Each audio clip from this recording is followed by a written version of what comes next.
Okay, so first we're going to set up our force body diagram. So we obviously know that the force of gravity is going down like this. And because the Einstein doll wants to slide down, the force of friction has to be up like this, opposing that.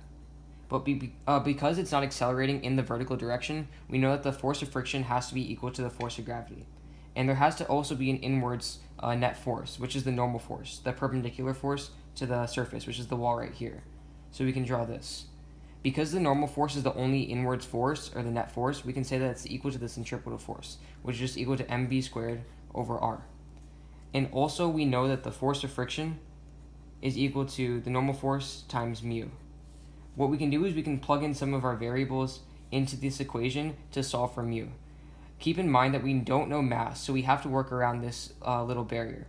So also remember that the force of friction is equal to the force of gravity, and the force of gravity is equal to mg. So what we can do is we can plug in mg for the force of friction here, and for the normal force, which we solved up here, we can plug in mv squared over r. So after we do that, we get the equation mg is equal to mv squared over r times mu. You notice that the m's cancel out, which is convenient, which allows us to solve this problem because we aren't given the mass in the first place. Just arrange your equation so that mu is by itself and you're solved.